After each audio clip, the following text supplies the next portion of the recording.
जय हिंद। पटवारी परीक्षा के लिए मोस्ट आईएमपी क्वेश्चन सॉल्व करेंगे फ्रेंड्स आज हम। ठीक है, फर्स्ट क्वेश्चन है, उद्योग, व्यापार, कार्यालय, पूजा स्थल एवं शिक्षण संस्थाओं में जिस योग्यता की अपेक्षा की जाती है वह है, तो क्या है, प्रबंधकीय योग्यता।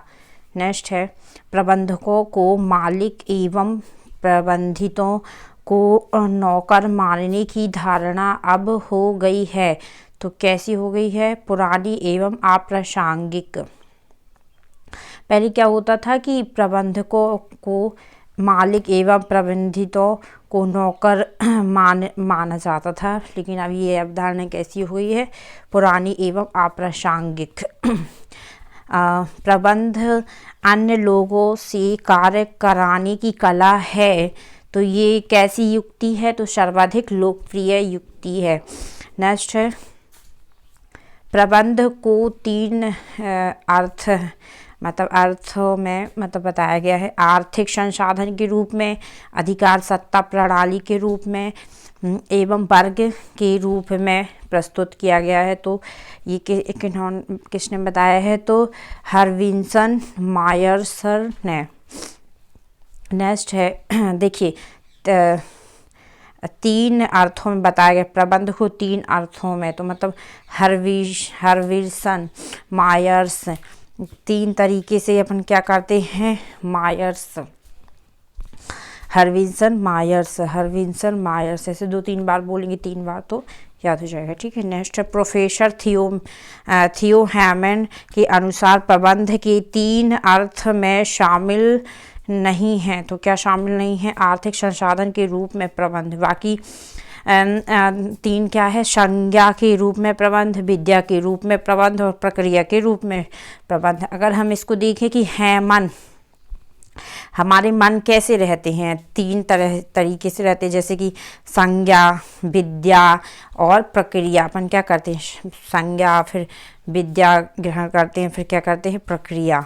ठीक है, इस तरीके से याद कर सकते हैं। प्रबंध को सरलीकृत रूप से समझने की दृष्टि से जो अर्थ सर्वाधिक लोकप्रिय है वह है, क्या है, प्रक्रिया के रूप में प्रबंध। प्रबंध क्या है, एक प्रक्रिया है एक। ठीक है, मतलब सिस्टमैटिक रूप से करना पड़ता है, तो वो क्या है, प्रबंध क्या है, एक प्रक्रिया के रूप में है। ठीक है, प्रबंध व्यक्तियों का विकास है, ना कि वस्तुओं का निर्देशन। ये किसने कहा है, तो लॉरेंस ए एप्ले की प्रबंध से विवर्गीय प्रशासन है, यह परिभाषा दी है, किन्होंने दी है, लॉरेंस ए एप्ले की। मतलब देखो, प्रबंध व्यक्तियों का विकास है, ऐसे ट्रिक से याद कर सकते हैं कि विकास कब होगा, जब अपन एप्पल खाएंगे। ठीक है, नेक्स्ट क्वेश्चन है कि संगठनात्मक संसाधनों में मानवीय संसाधन या मानवीय तत्व सर्वाधिक महत्वपूर्ण होता है।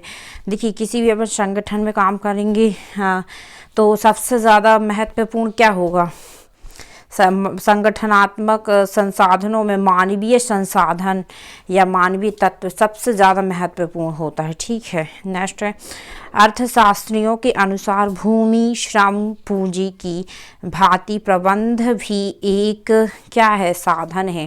देखो, अर्थशास्त्रियों ने क्या बताया है कि जो भूमि है और श्रम है और पूंजी, ये क्या है, ये साधन है। ठीक है, हम भूमि रहेगी तभी काम कर पाएंगे, जब हम मेहनत करेंगे, श्रम करेंगे तभी काम कर पाएंगे, और पूंजी पैसा रहेगा तभी कर पाएंगे, तो ये सब क्या है, एक साधन है। ठीक है, नेक्स्ट है, समाजशास्त्रीय विचारधारा के अनुसार प्रबंध एक क्या है, वर्ग एवं परिस्थिति प्रणाली है।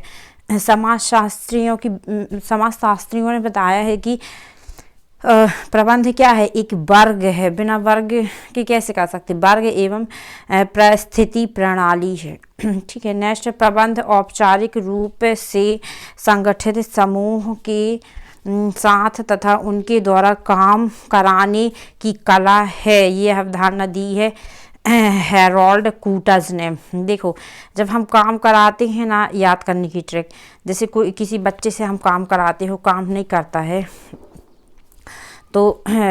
है तो अपन उसको क्या करते हैं, कूटते हैं, तो कूटज। तो ऐसे याद रखना कि काम कराने की कला क्या है, कूटज। अगर काम नहीं करेंगे तो अच्छी कूटेंगे ताकि काम करने लगें, तो ठीक है, कूटज, हैरोल्ड कूटज, कूटज, ठीक है। नेक्स्ट है, हम मोटरें, हवाई जहाज, फ्रिज, रेडियो या जूते की फीते नहीं बनाते हैं, हम बनाते हैं मनुष्य, और मनुष्य इन वस्तुओं का निर्माण करते हैं। यह कथन किसका है, तो यह इस कथन से क्या स्पष्ट होता है, मनुष्य का विकास, मतलब इसमें किसका विकास होता है, मनुष्य का विकास है, ना कि वस्तुओं का निर्देशन। हम जब भी मोटरों का यूज़ करते हैं, हवाई जहाज, फ्रिज, जो भी हमारे संसाधन है उनका यूज़ हम काय के लिए करते हैं, मनुष्य के विकास के लिए, ना कि उन वस्तुओं के विकास के लिए, ठीक है। हम उनका यूज़ करेंगे तो हमारा ही विकास होगा। नेक्स्ट है, प्रबंध प्रक्रिया में सम्मिलित चरणों की संख्या है, तो कितनी है, 3 सम्मिलित चरण प्रबंध के लिए। एक प्रबंध, अगर कोई प्रबंध करना है, कोई बिजनेस स्टार्ट करना है, तो उसके लिए हमें सबसे पहले क्या करना पड़ेगा, नियोजन, फिर उसको कैसे कंट्रोल करें, नियंत्रण, और फिर उसका क्रियान्वयन, किस तरीके से काम को करना चाहिए, ये सारी योजनाएं तैयार करनी पड़ती है। तो प्रबंध के लिए कितनी प्रक्रिया है, तो 3 प्रक्रिया है। एक नियोजन, मतलब प्लानिंग करेंगे, फिर नियंत्रण, उसको किस तरीके से कंट्रोल करेंगे, और क्रियान्वयन, उसका किस तरीके से उसका काम को किया जाए वो करेंगे। तो नियोजन, नियंत्रण एवं क्रियान्वयन, ठीक है। नेक्स्ट है, प्रबंध प्रक्रिया के 3 चरणों में शामिल नहीं है, तो क्या नहीं है, समन्वय। अभी अपन ऊपर पढ़ा, नियोजन, क्रियान्वयन और नियंत्रण है, ठीक है। ठीक है। नेक्स्ट है, क्रियान्वयन रूपी चरण में सम्मिलित है, तो क्या है, सभी है। कर्मचारियों का चयन, हम जब भी क्रियान्वयन किसी भी प्रोसेस को करते हैं, मतलब कि जैसे हमारा कोई कंपनी है, उसमें हम कर्मचारियों को लगाएंगे, मतलब कोई करेंगे कोई बिजनेस स्टार्ट, तो उसमें क्या करेंगे, कर्मचारियों का चयन करेंगे, फिर उनको प्रशिक्षण देंगे, ट्रेनिंग देंगे, फिर निर्देशन एवं अभिप्रेरण देंगे, उनको निर्देश देंगे कि ऐसे से ऐसे ये काम करना है, और अभिप्रेरणा भी देंगे कि नहीं नहीं आप बहुत अच्छे से कर सकते हो, ये सही कर रहे हो, और इसको ऐसे सुधार करके काम कर सकते हो, उसको प्रेरणा भी देंगे। तो ये सारे चीज़ें बहुत ही ज़रूरी है। क्रियान्वयन रूपी चरण में शामिल है क्या क्या, कर्मचारियों का चयन, उनका प्रशिक्षण, निर्देशन एवं अभिप्रेरणा। आगे, उत्पादन की साधनों को कितने भागों में बांटा जाता है, तो उत्पादन के साधनों को 2 भागों में बांटा जाता है, ठीक है। आगे है, भौतिक संसाधनों में आते हैं, तो क्या आते हैं, ये सभी भौतिक संसाधन में, जैसे भूमि, हाँ बिल्कुल अपन को बिल्कुल दिख ही रही है भूमि, फिर मशीन बिल्कुल भौतिक रूप से दिख रही है, सामग्री कोई भी सामान है तो दिख रहा है, तो ये सारे क्या है, भौतिक संसाधन है, ठीक है। आगे, प्रबंध उत्पादन का वह महत्वपूर्ण घटक है जो अन्य घटकों की क्या है, कार्यकुशलता एवं लाभदेयता दोनों बढ़ाता है। प्रबंध उत्पादन, जब उत्पादन कब होगा, जब हम कार्यकुशलता से काम करेंगे।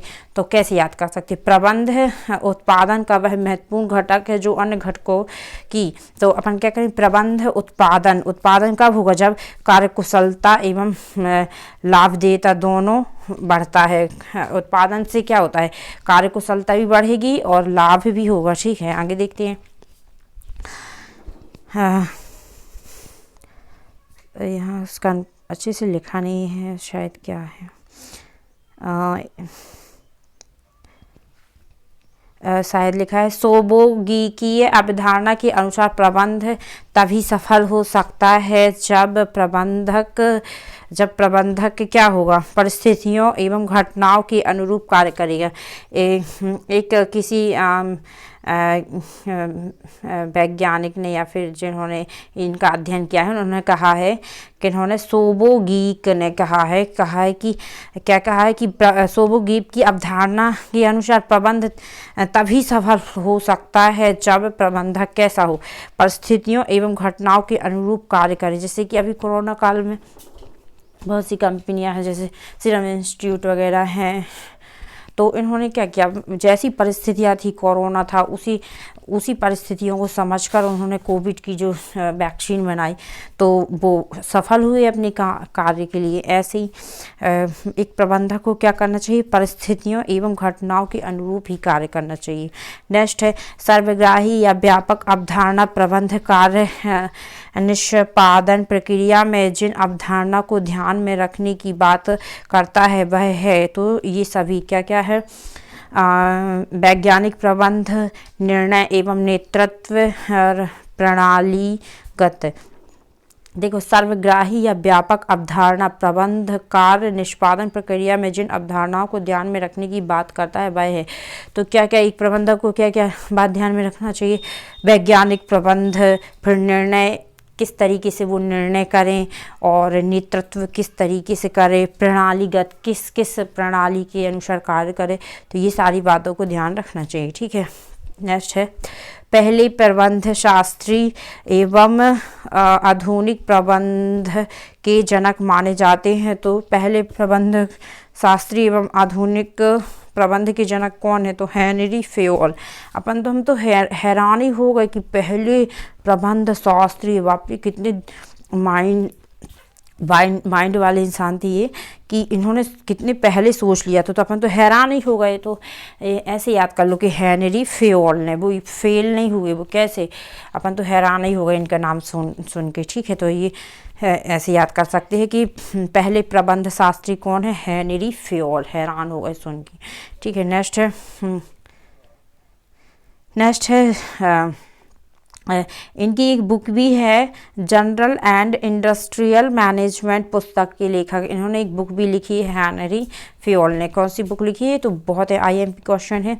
तो जब इन्होंने ये बुक भी लिखी तब भी हम हैरान हुए। क्या हुए, general and industrial management, industry को किस तरीके से मैनेजमेंट करना चाहिए, तो हम तो हैरान ही हुए कि वाह, क्या ज्ञाता इस धरती में जन्मे हैं जिन्होंने इतना अच्छा बताया कि किस तरीके से प्रबंध करना चाहिए, और हेनरी फेयोल ने, हम हैरान हो गए। ठीक है, आगे देखते हैं हेनरी फेयोल ने प्रबंध के कितने कार्यों या तत्वों का उल्लेख किया है, तो 5। ठीक है। नेक्स्ट, प्रबंध के कार्यों को POSD CORB के नाम से प्रस्तुत करने वाले, मतलब ये ना इन सब का ना फुल फॉर्म है। ठीक है, तो अभी हम बताएंगे आगे। तो प्रबंध के कार्यों को ना इस तरीके से उन्होंने प्रस्तुत किया है, अगर इसको पढ़ें तो पोस्ट कोर्ब के नाम से प्रस्तुत किया है, तो किस, लूथर, गुलिक एवं उर्विक ने। तो लूथर, पोस्ट कोर्ब, तो लूथर ऐसे याद कर, लूथर, गुलिक, लूथर, गुलिक। ठीक है, आगे देखते हैं। नेक्स्ट देखते हैं कि प्रबंध के कार्यों को दर्शाने हेतु POIM सूत्र का प्रयोग किया है, तो पोइम याद कर लो, तो किन्होंने किया है, हैरोल्ड स्मिड ने। हैरोल्ड, पोइम, जब हम पोयम सुनते हैं तो क्या हो जाता है, हम तो हैरान ही हो जाते हैं, भगवान, हैरोल्ड, कि कोई बच्चा अगर पोयम बोले छोटा सा तो अपन क्या कहेंगे, हैरान ही हो जाएंगे। तो हैरोल्ड स्मिडी। ठीक है, एग्जैक्टली। नेक्स्ट देखते हैं, प्रबंध के कार्यों को दर्शाने वाले सूत्र POIM, पोइम है, मैं कौन सा कार्य निम्न में से शामिल नहीं है, तो क्या नहीं है, मशीनरी नहीं है, बाकी क्या क्या है, प्लानिंग है, ऑर्गेनाइजेशन है और इंटीग्रेशन है। ठीक है, बाकी क्या नहीं है, मशीनरी नहीं है। आगे देखते हैं कि मेनॉर्ड एवं बर्गर के ने प्रबंध के जो 3 मूलभूत कार्य बताए हैं उनमें शामिल नहीं है। क्या शामिल नहीं है? अभिप्रेरणा नहीं है। बाकी मेनॉर्ड एवं बर्गर ने क्या क्या बताए? 3 मूलभूत तत्व बताए हैं। देखो, पहले ही बताया था हमने, नियोजन करना, प्लानिंग, क्रियान्वयन, किस तरीके से काम करे, और उसकी समीक्षा, उसको सोच है कि किस तरीके से हुआ, क्या प्रॉफिट, क्या लॉस, और कैसे किया जा सकता है, समीक्षा करना। ठीक है, पर कुछ ना कुछ तो गड़बड़ लग रहा है। मुझे लग रहा है कि इसमें अभिप्रेरणा होना चाहिए, क्योंकि शायद नहीं, शायद इन्होंने थोड़ा ये वाला क्वेश्चन कन्फ्यूजन है थोड़ा सा। ठीक है, आगे देखते हैं, इसको मैं क्लियर कर दूंगी आपको। 727 विख्यात विद्वान कूटज और ओडोनिल ने प्रबंध के कार्य माने हैं। तो कैसे? 5 कार्य में कूटज, 5 तरीके से, 5 उंगली से अपन कूटते हैं ना, 5 उंगली से कूटते हैं, तो कूटज। नेक्स्ट है, प्रबंध का सर्वाधिक आधारभूत एवं सर्वव्यापक कार्य जिनमें करने से पहले सोचा जाता है वह है, तो नियोजन। हाँ, प्लानिंग कब करते हैं? पहले प्लान कर लेते हैं। जैसे हमें कोई स्कूल खोलना है तो हम प्लानिंग करेंगे कि नहीं इस क्लास से इस क्लास तक का स्कूल, इतने टीचर होंगे, इतनी कक्षाएं होंगी, ऐसी फिर अपन वो काम करते हैं। ऐसे किसी भी काम को करने से पहले उसका नियोजन किया जाता है। ठीक है, आगे निर्धारित उद्देश्यों की प्राप्ति के लिए भौतिक एवं मानवीय संसाधनों की एवं उनके बीच पारस्परिक संबंधों का एक तार्किक ढांचा तैयार करने कहलाता है। तो क्या कहलाता है? संगठन। जब भी हम कोई काम करेंगे निर्धारित अपने उद्देश्य को प्राप्त करने के लिए, जैसे कि हमें IAS बनना है, किसी को भी बनना है, तो क्या करेंगे? निर्धारित उद्देश्य की प्राप्ति के लिए हम क्या करेंगे? भौतिक एवं मानवीय संसाधनों एवं उनके बीच पारस्परिक संबंधों का एक तार्किक ढांचा तैयार करेंगे कि किस तरीके से कार्य करना है। तो ये क्या कहलाता है? एक संगठन कहलाता है। जब भी कोई कंपनी कोई भी कार्य करती है तो संगठन के थ्रू ही करती है। बहुत सी चीज़ों को उसको जुटाना पड़ता है। ठीक है, आगे देखते हैं, सही व्यक्तियों को सही काम सफलता का आधार है। तो ये क्या कहलाता है? नियुक्तिकरण कहलाता है। देखो, हम कभी ऐसे ट्रिक से याद कर लीजिए। अब नियुक्ति कभी किसकी होती है? एक सही इंसान की होती, सही व्यक्ति की होती। अपन कभी भी गलत इंसान की या गलत व्यक्तियों की नियुक्ति नहीं करना चाहते।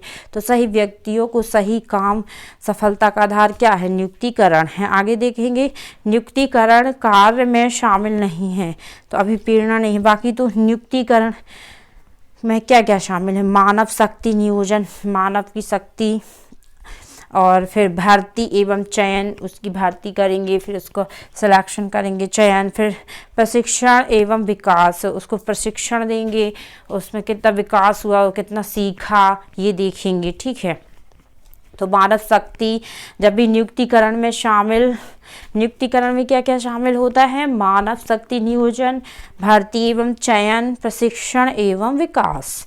आगे देखते हैं, नियुक्तिकरण को जिन प्रबंध शास्त्रियों ने प्रबंध का एक कार्य नहीं माना, क्या नहीं माना है? तो अर्नेस्ट डेल ने क्या नहीं माना है? नियुक्तिकरण को जिन प्रबंध शास्त्रियों ने प्रबंध का एक कार्य नहीं माना है, तो अर्नेस्ट डेल ने नहीं माना है। बाकी तो नियुक्तिकरण को अर्नेस्ट डेल ने नहीं माना।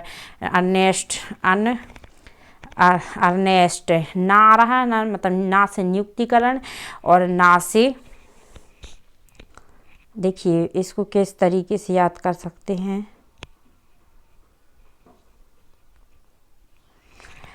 ठीक है, अर्नेस्ट में ना आ रहा है, नियुक्तिकरण में भी क्या आ रहा है? ना आ रहा है। तो दोनों को ऐसे अपन क्या कर सकते हैं? रिलेट कर सकते हैं। तो ना इन्होंने नहीं माना, अर्नेस्ट ने नियुक्तिकरण को नहीं माना। बाकी नियुक्तिकरण के लिए क्या क्या होना चाहिए? तो जो नियुक्तिकरण के लिए किन्होंने माना है? जॉर्ज आर टेरी ने, और मैकफॉरलैंड ने, और न्यूमैन समर ने। तो सॉरी, तो नियुक्तिकरण को माना है अपन किसी की नियुक्ति करते हैं तो क्या करते हैं, टेर टेर को करते हैं, आवरे टेरते हैं, टेरी। फिर अपन क्या करते हैं, मैक फॉर लैंड, अपने लैंड में टेरते हैं कि यहाँ जाओ, ठीक है। फिर न्यू मैन समर, और नए नए मैन को टेरते हैं, तो टेरे हैं कहाँ पे, अपने लैंड में न्यू मैन को, ठीक है। नियुक्तिकरण के लिए हम टेर रहे हैं अपने लैंड में और नए मैन को, न्यू मैन को। आगे आए याद करना है, ठीक है, बस हमारा मेन उद्देश्य यही है। नेक्स्ट है, प्रबंध के निर्देशन कार्य में सम्मिलित है। तो क्या है, प्रबंध के निर्देशन में क्या शामिल है, तो संचार बहुत इम्पोर्टेंट है। फिर अभिप्रेरणा एवं नेतृत्व, ये भी जरूरी है। पर्यवेक्षण, ये भी जरूरी है। नेक्स्ट है, प्रबंध के कौन से कार्य को हम उपलब्धि का लेखा करना कह सकते हैं, तो नियंत्रण। प्रबंध हमें उपलब्धि, प्रबंध से जो कार्य, मतलब प्रबंध के द्वारा जो भी हम कार्य करते हैं उससे जो भी उपलब्धि का लेखा, मतलब जो भी तैयार करते हैं उपलब्धि हमें मिलेगी, तो कैसे मिलेगी, नियंत्रण करेंगे तभी होगा, ठीक है। तो प्रबंध के कौन से कार्य को हम उपलब्धि का लेखा करना कह सकते हैं, तो किसको, नियंत्रण को। आगे देखते हैं, नियोजन कार्य में सम्मिलित नहीं है, तो कर्मचारियों को अभिप्रेरणा। ये देखिए, अब नियंत्रण कार्य में शामिल, और फिर क्या क्या है, नियंत्रण कार्य में शामिल होता है निर्धारित मानकों के विरुद्ध वास्तविक निष्पादन का मापन। देखो, जो भी अपने पास वास्तविक है ना, उसका मापन करना। फिर विचलनों की पहचान करना, जो भी बिचलाते हैं, मतलब जो भी क्या करते हैं कि बुरे लोग रहते हैं, उनकी पहचान करना। फिर विचलनों को सही करने हेतु सुधारात्मक कार्यवाही, अगर कोई गलत व्यक्ति है तो उसको सही करने, सुधार के लिए कार्यवाही करना, ये सारे शामिल हैं, ठीक है। आगे देखेंगे कि उपलब्ध विभिन्न विकल्पों में से सर्वोत्तम विकल्प का चयन करें, तो निर्णयन। उपलब्ध विभिन्न विकल्प में सर्वोत्तम, इन विकल्पों में से सबसे अच्छा विकल्प कौन सा है, नियोजन, ये भी ठीक है। संगठन, नव प्रवर्तन और निर्णय, तो सब ये सभी अच्छे हैं, लेकिन सबसे अच्छा कौन सा है, निर्णय। किसी भी इंसान में निर्णय लेने की क्षमता जरूर होना चाहिए। अपन सोचते तो बहुत हैं कि हम प्रधानमंत्री भी बनेंगे, राष्ट्रपति भी बनेंगे, सांसद भी बनेंगे, विधायक भी बनेंगे, लेकिन निर्णय जरूर लेना चाहिए कि हाँ नहीं, ये बनना है और हमेशा इसी उद्देश्य को पाना है और उसी में अड़िग रहना है। तो ऐसे निर्णय लेने की क्षमताएं बहुत कमी होती हैं, तो प्रबंध में ना निर्णय बहुत ही ज़रूरी होता है, ठीक है। नए विचारों, नई वस्तुओं, नई डिज़ाइनों, नई पद्धतियों, नए बाज़ारों, प्रणाली को जन्म देने वाला कार्य है, तो क्या कार्य है, नव प्रवर्तन। जब नया नया सब में आ रहा है, नए विचार, नई वस्तुएं, नई डिजाइन, नई पद्धतियाँ, नए बाजार, तो सब में नए नए, तो इसमें भी नए, तो क्या नया नया, तो नव प्रवर्तन कहलाएगा ये। निर्देशन कार्य को निर्देशन कार्य का अभिन्न अंग नहीं है, तो क्या है, निर्णय नहीं। निर्देशन के लिए हमें क्या क्या, अरे किसी को हमें निर्देश देना है कि आपको ये से ये, इस दिशा से इस दिशा जाना है, ऐसे से ऐसे काम करना है, तो उसके लिए हमें किस चीज़ की जरूरत पड़ेगी, हमें संचार की, पर्यवेक्षण की और नेतृत्व की आवश्यकता पड़ेगी, ठीक है। मूने एवं रिले ने समन्वय को संगठन का पहला क्या सिद्धांत बतलाया है, संगठन का पहला सिद्धांत बतलाया किसने, पहला सिद्धांत बताया है मूने एवं रिले ने। मूने पहला सिद्धांत, मानो, मूने से क्या कर लो, मानो, और संगठन में सब एक दूसरे की बात मानते हैं, तो मूने और रिले सब क्या कहते हैं, रिले, सब एक दूसरे को रिलेट करते हैं, तो रिले, ठीक है। तो पहला मूने एवं रिले का समन्वय को संगठन का पहला क्या माना, सिद्धांत। नेक्स्ट है, समन्वय को प्रबंध का एक पृथक कार्य मानने की बजाय इसे प्रबंध का है क्या, कूटज ओ एवं ओ डोनेल। समन्वय को प्रबंध का एक पृथक कार्य मानने की बजाय इसे प्रबंध का माना है, तो किसने, कूटज ने माना है,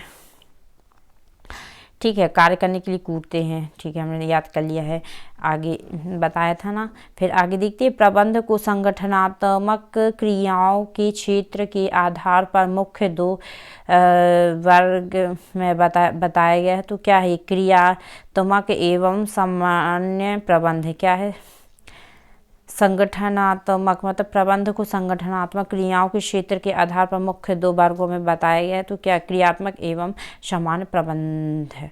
नेक्स्ट, क्रियात्मक प्रबंध के अंतर्गत आने वाली विभिन्न संगठनात्मक क्रियाएं क्या है, तो उत्पादन, विपणन एवं वित्त से भी वर्गीय है।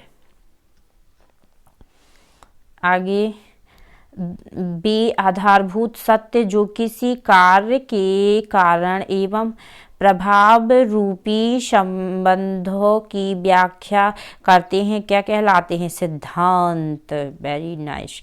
देखिए क्या होते हैं, वे आधारभूत सत्य जो किसी कार्य के कारण एवं प्रभाव रूपी संबंधों की व्याख्या करते हैं, तो वह क्या कहलाते हैं, सिद्धांत।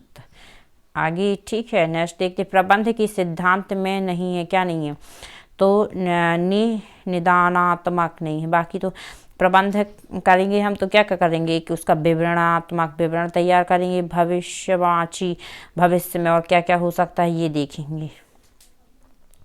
प्रबंध करते समय निदान नहीं करते। जब निदान कब करते हैं, जब वो कार्य हो जाता है, फिर उसको मतलब उसी जब स्टार्ट हो जाता है करने लगते हैं, फिर उसके बाद ही करते हैं। ठीक है, प्रबंध के सिद्धांत भौतिक विज्ञान के गुरुत्वाकर्षण के सिद्धांतों की तरह बैलोच या ब्रह्मवाक्य ना होकर होते हैं। तो क्या होते हैं, लोचशील एवं गतिशील होते हैं। नेक्स्ट है कि प्रबंध के सिद्धांत सार्वभौमिक होते हुए भी उन्हें जड़वत लागू नहीं किया जा सकता है। यह कथन किसने दिया, हेनरी फेयोल का। देन नेक्स्ट है कि हेनरी फेयोल के प्रबंध के 14 सिद्धांतों का प्रतिपादन करते हुए जिन दो बातों पर बल दिया गया है वे क्या हैं, तो उनके द्वारा प्रस्तुत सिद्धांत की सूची अंतिम नहीं है। हाँ, क्योंकि बहुत से और सिद्धांत फिर बाद में आए हैं।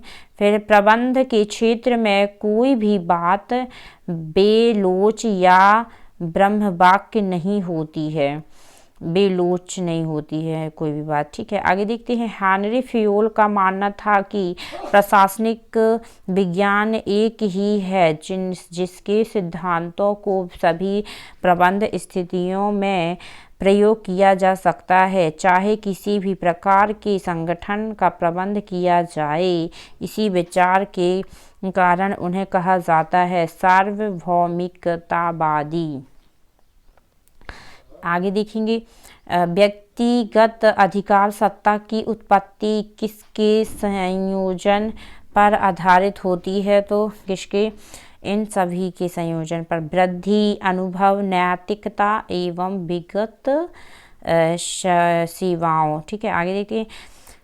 प्रबंध द्वारा अधिकारों का प्रत्यायोजन उसको करना चाहिए जिसके पास उत्तरदायित्व होता है। ठीक है, तुम्हें जैसे कि किसी को उत्तरदायित्व दिया गया है कि आप ये काम करेंगे, तो प्रबंध द्वारा अधिकारियों का प्रत्यायोजन उसको, देखो जब अधिकारी रहते हैं तो उनको क्या उत्तरदायित्व दिया जाता है कि आपको इस जिले का इतना से इतना ऐसा विकास करना, मतलब उनके ऊपर एक उत्तरदायित्व रहता है। ठीक है, फेयोल के अनुसार अनुशासन बनाए रखने के लिए आवश्यक है, तो क्या आवश्यक है, सभी कौन कौन से, सभी स्तरों पर अच्छे अधिकारियों का होना, उचित व सर्वमान्य नियमों एवं समझौतों का होना, न्यायोचित दंड विधान का क्रियान्वयन होना।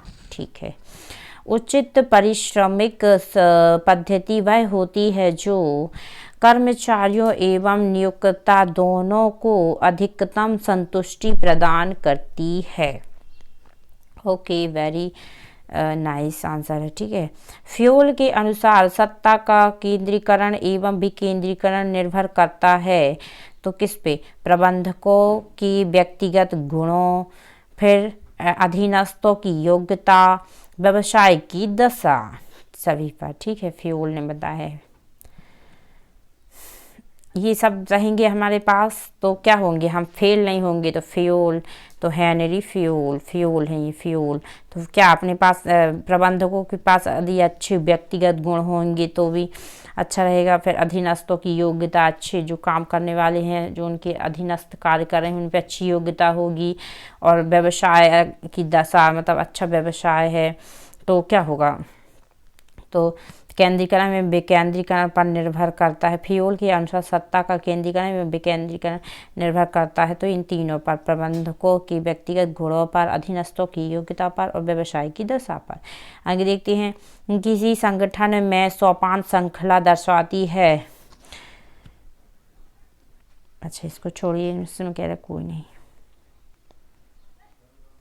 आगे देखते हैं, अधीनस्थों में पहलपन के विकास के लिए प्रबंध को करना चाहिए तो क्या करना चाहिए? व्यक्तिगत दम एवं अहंकार का त्याग, विचार करने एवं क्रियान्वित की स्वतंत्रता, निर्णय में सहभागिता। हाँ बहुत ज़रूरी है कि जब हम कोई भी मतलब कोई भी कंपनी कब चलती है, जब वहाँ पे उन व्यक्तिगत एक दूसरे के प्रति अहंकार नहीं होता है, फिर विचार करने की क्रियान्वित एवं स्वतंत्रता होती है, और क्या होती है, निर्णय में सहभागिता। कोई भी निर्णय लिया जाता है सबसे पूछ के, और फिर जो बेस्ट होता है फिर वो निर्णय लिया जाता है, तो सभी की सहभागिता होती है। आगे देखते हैं, फ्योल के अनुसार सहयोग की भावना के शत्रु हैं तो सहयोग की भावना के शत्रु कौन? फूट डालो और राज करो, ये हाँ बिल्कुल। लिखित संप्रेषण का दुरुपयोग, हाँ दुरुपयोग भी करेंगे तो क्या होगा, ये क्या होगा, शत्रु। आगे देखेंगे कि उर्विक के अनुसार सभी उच्च अधिकारियों के लिए अधीनस्थों की आदर्श संख्या होती है तो कितनी होती है? 4 होती। उर्विक, ऊ से उर्विक, चा से 4, उर्विक 4, उर्विक विक 4, विक उर्विक 4, ऐसे याद कर लीजिए। उर्विक के अनुसार निचले प्रबंधकीय स्तरों पर अधीनस्थों को की यह संख्या हो सकती है तो कितनी? 8 से 12। उर्विक के अनुसार निचले प्रबंधकीय स्तरों पर अधीनस्थों, जो निचले प्रबंधकीय स्तर पर अधीनस्थों की संख्या कितनी हो सकती है? 8 से 12। आगे देखते हैं, एक ऐसा गणितीय सूत्र जिनके आधार पर उच्च अधिकारियों एवं अधीनस्थों के बीच संबंधों का विश्लेषण करके समुचित संख्या निर्धारित की जा सकती है को विकसित किया गया है तो किसने? ग्रेकुनाज ने। गणित करते हैं तो हमें क्या होता है? नाज होता है, ग्रेकुनाज ने, ठीक है। अपवाद का सिद्धांत के प्रतिपादक थे तो कौन थे? अपवाद के सिद्धांत तो किसने दिया? टेलर, FW टेलर ने। अपवाद हो जाता है कई बार टेलर से, क्योंकि टेलर कई बार क्या करता है, जैसे ऐसे याद कर लीजिए कि कपड़े सिलाने जाते हैं तो कुछ ऐसा वैसा सिल देते हैं, जैसे कहीं टाइट कहीं लूज, तो हम क्या करते हैं? अपवाद हो जाता है उनसे, तो क्या? FW टेलर, ऐसे याद कर लीजिए। तो अपवाद का सिद्धांत किसने दिया? टेलर ने। फिर नेक्स्ट है, उच्च अधिकारियों को नीति मूलक मामलों में अपना समय एवं ऊर्जा निवेश करनी चाहिए, ना कि नैतिक प्रकृति के कार्यों में। यह बताया है किसने? अपवाद का सिद्धांत में बताया गया। अपवाद का सिद्धांत क्या कहता है कि उच्च अधिकारियों को नीति मूलक मामलों में अपना समय एवं ऊर्जा निवेश करनी चाहिए, ना कि नैतिक प्रकृति के कार्यों में। ओके, अपवाद का सिद्धांत ही। समर्पित एवं सहभागी नेतृत्व का सिद्धांत के प्रतिपादक है तो कौन है? तो रैनसिस लिकर्ट। हम किस पे समर्पित हो जाते हैं? रैनसिस। जब रैन गिरती है ना, रैन मतलब बारिश, तो हमारा पूरा शीश क्या हो जाता है, समर्पित हो जाता है, मतलब पूरा शीश भीग जाता है रेन में, तो हम पूरा क्या हो जाते हैं, क्या हो जाते हैं, समर्पित हो जाते हैं और सहभागी, भाग भाग के जाते हैं जब रेन गिरती है, पानी गिरता है, ठीक है, ऐसे याद कर लीजिए। तो समर्पित एवं सहभागी, सहभागी भाग भाग के जाते हैं और क्या हो जाते हैं, रेन में क्या हो जाते हैं, भीग जाते हैं। तो रेन से लिकार्ट ने क्या दिया, समर्पित एवं सहभागी का सिद्धांत। आगे देखते हैं कि अमेरिका दुनिया की एक महान शक्ति बना हुआ है, इसका मूल कारण क्या है। तो ये क्या है, या इसका मूल कारण प्रबंध कौशल बेजोड़ है। यहाँ पे ना प्रबंध जो है वह का मैनेजमेंट सिस्टम बड़ा ही अच्छा है, तो प्रबंध कौशल बेजोड़ है, ठीक है। आगे देखते हैं कि अफ्रीका, ऐसे ही क्या करना है, इंडिया में भी अपन को भी निरंतर प्रयास करना है, अमेरिका को भी पीछे कर देना है, ऐसा काम करना है, ठीक है। आगे देखते हैं, अफ्रीका एवं एशिया महाद्वीप के अनेक राष्ट्र विकास की दौड़ में पीछे हैं क्योंकि प्रबंध कौशल का अभाव है। देखिए अफ्रीका में क्या है, फिर अफ्रीका अपन अमेरिका का देख लिया, अब अफ्रीका में क्यों है ऐसा, तो क्या है, वहाँ प्रबंध कौशल का अभाव है, मैनेजमेंट सिस्टम ठीक नहीं है वहाँ पे, तो इसलिए वहाँ पे क्या है, इन सब का कमी है, अभाव है, ठीक है। उत्पादन के भौतिक साधनों में सम्मिलित है, तो क्या है, उत्पादन के लिए हमें क्या क्या, भूमि, पूंजी, श्रम, ये सारी चीज़ों की आवश्यकता पड़ती, ठीक है। नवीन एवं परंपरागत पद्धतियों एवं तकनीकों में सामंजस्य स्थापित किया जा सकता है, तो क्या, प्रभावशाली प्रबंध के माध्यम से। देखो नया मतलब नवीन एवं परंपरागत पद्धतियों एवं तकनीकों में सामंजस्य स्थापित करने के लिए हमें क्या करना पड़ेगा, प्रभावशाली प्रबंध के माध्यम से हम इन सब में क्या कर सकते हैं, सामंजस्य स्थापित कर सकते हैं। प्रबंध संबंधित है तो किससे, मानवीय व्यवहार से। हाँ, जिस तरीके से मानव एक दूसरे के साथ व्यवहार करेंगे तो उसी से संबंधित है, क्या है, प्रबंध संबंधित है किससे, मानव के व्यवहार से, मानवीय व्यवहार से। आगे देखते हैं, प्रबंधकीय कौशलता एवं प्रभावशीलता को जांचने के लिए यह देखा जाना चाहिए कि प्रबंधक किस सीमा तक उद्देश्यों की प्राप्ति करते हैं, किंतु इसके लिए कोई निश्चित परिणात्मक तकनीक नहीं है। यह कथन किसने दिया, पीटर ड्रैकर का। देखो पीटर मतलब पीटना है, पीटना। अब क्या होगा, पीटर ने क्या कहा है, प्रबंध कुशलता एवं प्रभावशीलता को जांचने के लिए यह देखा जाना चाहिए कि प्रबंधक किस सीमा तक उद्देश्यों की प्राप्ति करते हैं, किंतु इसके लिए कोई निश्चित परिणात्मक तकनीक नहीं है। यह कथन किसने दिया है, पीटर ड्रैकर का। अगर देखो हम अपने उद्देश्य से, हमने किसी को दिया एक उद्देश्य दिया कि आप ये काम करेंगे, अगर उसने नहीं किया, कुशलतापूर्वक एवं प्रभावशीलता से अपने उद्देश्य को प्राप्त नहीं किया, ट्रिक से बता रही हूँ याद करने के लिए, तो उसने अपनी उद्देश्य नहीं प्राप्त किया तो हम क्या करेंगे, पीटेंगे, तो पीटर, ठीक है। आगे देखते हैं, प्रबंध की सीमाएं अपूर्णताएं धीरे धीरे घट रही हैं क्योंकि इसके क्या कारण है, क्यों घट रही, प्रबंध की सीमाएं, अच्छा सीमाएं घट रही हैं और अपूर्णताएं धीरे धीरे घट रही है, मतलब क्या है, तो प्रबंध के विज्ञान का विकास हो रहा है, इसका पेशाकरण हो रहा है, यह विशिष्ट एवं प्रतिष्ठित विषय एवं कार्य के रूप में अपनी जड़ें जमा रहा है। उपरोक्त सभी, मतलब सीमाएं का मतलब क्या होता है कि एक निश्चित दायरा, तो प्रबंध की सीमाएं घट रही, मतलब इसका मतलब ये ऐसे लगाई कि बहुत हमारा बिजनेस या कुछ भी मैनेजमेंट बहुत क्या हो रहा है, बढ़ रहा है, तो कैसे इन सब से प्रबंध की विज्ञान के विकास में हम और नई नई तकनीक सोच रहे हैं, नई नई मशीनों का यूज़ कर रहे हैं अपने स्टार्टअप में, मतलब अपने बिजनेस में, और इनका पेशाकरण हो रहा है, ठीक है, और विशिष्ट एवं प्रतिष्ठित विषय एवं कार्यों के रूप में अपनी जड़ें जमा रहे हैं, ठीक है। आगे देखते हैं, प्रबंध से तात्पर्य पूर्वानुमान लगाना तथा योजना बनाना, संगठित करना, आदेश देना, समन्वय करना एवं नियंत्रण करना, यह कथन है हेनरी फेयोल का। वही हेनरी फेयोल हैं।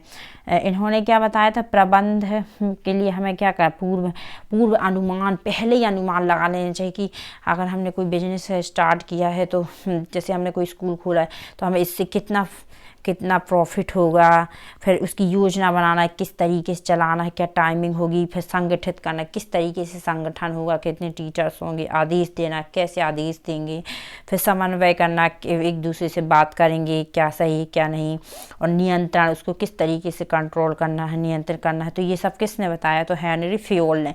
हेनरी, ये सब बातें सुन के हम कैसे हो गए, याद कर लो, हैरान हो गए, हमें फेल नहीं होना है, हेनरी फेयोल। ठीक है।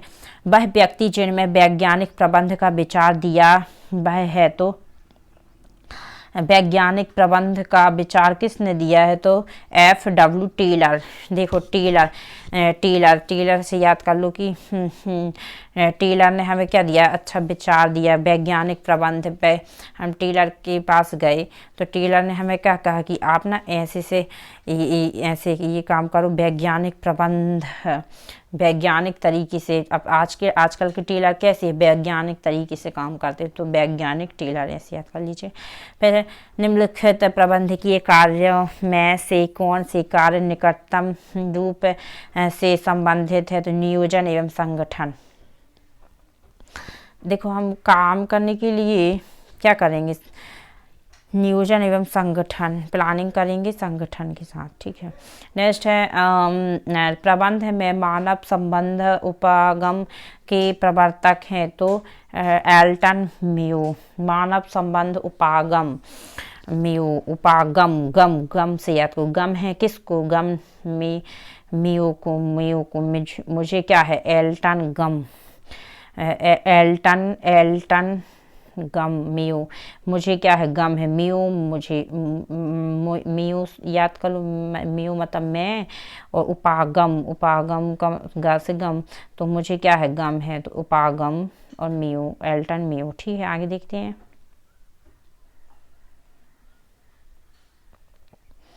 प्रसिद्ध पुस्तक फिलॉसफी ऑफ मैनेजमेंट किसके द्वारा लिखी गई है, तो ओलिवर सेल्डन ने।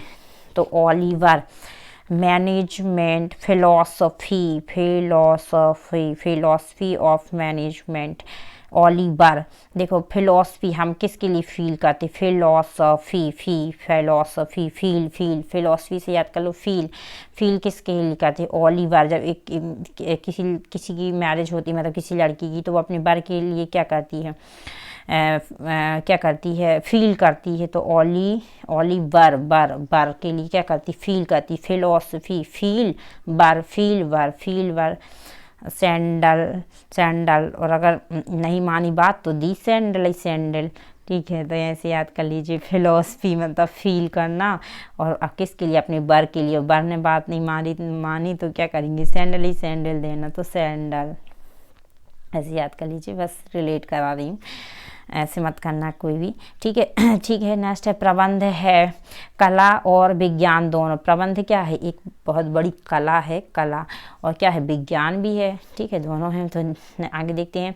औपचारिक समूह के माध्यम से तथा उसके द्वारा कार्य संपादित करने की कला ही प्रबंध है। तो क्या है, यह परिभाषा दी है तो हैरोल्ड कूटज ने। हाँ, तो औपचारिक समूह के माध्यम से, हम समूह के माध्यम से ही कार्य करते हैं, है ना, माध्यम से, तथा उसके कार्य संपादित करने के लिए क्या करते हैं, प्रबंध क्या, कला ही प्रबंध है। ये परिभाषा दी है हैरोल्ड कूटज ने। आगे देखते हैं। प्रबंध और प्रशासन के बीच अंतर है। तो प्रबंध और प्रशासन के बीच क्या अंतर है, तो प्रशासन मुख्यतः निर्धात्मक है, जबकि प्रबंध आवश्यक रूप से क्रियात्मक है। देखो प्रशासन निर्धारित करता है कोई भी काम, ठीक है, और प्रबंध क्या करता है, एक बिजनेसमैन, अपन जैसे प्रबंध कर रहे हैं, कोई काम कर रहे हैं, कोई बिजनेस, तो अपन क्या करेंगे, उसका क्रियात्मक तरीके से काम करेंगे। और प्रशासन कैसे करता है, निर्धारित करता है, ये से ये काम करना है, ऐसी से ये योजना चलेगी, ऐसे निर्णय लेता है, निर्धारित करता है कोई भी काम।